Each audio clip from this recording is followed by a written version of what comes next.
Hey guys, അപ്പോൾ എല്ലാവർക്കും നമ്മളെ പുതിയ വീഡിയോയിലേക്ക് സ്വാഗതം. അപ്പോൾ ഞാൻ എന്നത്തെയും പോലെ തന്നെ ഓഫീസിലേക്ക് പോകാൻ വേണ്ടി റെഡി ആയിക്കൊണ്ടിരിക്കുകയാണ്. അപ്പോൾ നമ്മൾ എഗ് വൈറ്റും കട്ടനുമാണ് കേട്ടോ ഞാൻ കഴിച്ചത്, വിത്തൗട്ട് ഷുഗർ. അപ്പോൾ അങ്ങനെ നമ്മൾ ഓഫീസിലെത്തിയപ്പോൾ അതാ ഫാത്തിമയോട് ഉറക്കം ഇരിക്കുന്നുണ്ട്. നൂറ കാര്യമായിട്ട് ആരും ഏന്തി നോക്കിയാൽ കസാലയിൽ നിന്ന് മറിഞ്ഞിട്ട് വിടാൻ തക്കോണം നിൽക്കുന്നുണ്ട്.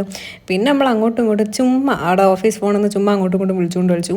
പിന്നെ അതിന് ശേഷം നമ്മൾ മുറുക്ക് പൊട്ടിക്കാനുള്ള ഒരു ശ്രമത്തിലാട്ടോ നൂറ കണ്ടില്ല നോക്കിക്കുന്നത്. ഇത് ഇവൾ തന്നെയാണ് രാവിലെ കൊണ്ടുവന്നത്, കാരണം ഞങ്ങൾക്ക് ഇങ്ങനെ ഇടക്കിടക്ക് വിശക്കും അതുകൊണ്ട്.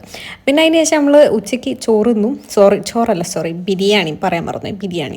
പിന്നെ അതിന് ശേഷം നമ്മൾ ഓഫീസിൻ്റെ അടുത്തുള്ള പീടിയെ പോയിട്ടോ. അപ്പോൾ കാര്യമായിട്ട് വിശപ്പിൻ്റെ അസുഖം ഉള്ളതുകൊണ്ട് നമ്മൾ ചെറിയ പഴമാണ് വാങ്ങിയത്. അങ്ങനെ നമ്മൾ പഴമൊക്കെ കഴിച്ചു. പിന്നെ ഓഫീസിൽ അതേമാതിരി കുറച്ച് വീഡിയോ ഒക്കെ എടുത്ത് ചുമ്മാ ഓരോന്നൊക്കെ പറഞ്ഞ് കുറേ ചിരിച്ച് അങ്ങനെ ഏകദേശം ഒരു 5:30 ആയപ്പോൾ ഞങ്ങൾ ഇറങ്ങിയിട്ടോ. അപ്പോൾ അങ്ങനെ വീട്ടിലെത്തിയപ്പം അവിടെ വേറെ അമ്മ നല്ല അടിപൊളിയായിട്ടുള്ള പഴം ഉണ്ടാക്കി വെച്ചതിന്, കാരണം നാളേക്ക് പഴം വെച്ചാൽ കറുത്ത് പോകും ഗൈസ്. അപ്പോൾ അതുകൊണ്ട് നമ്മൾ വേഗം ജ്യൂസ് അടിച്ച്. അതേ ഉള്ളൂ ഇന്നത്തെ വീഡിയോ. നാളെ മറ്റൊരു വീഡിയോ കാണാൻ.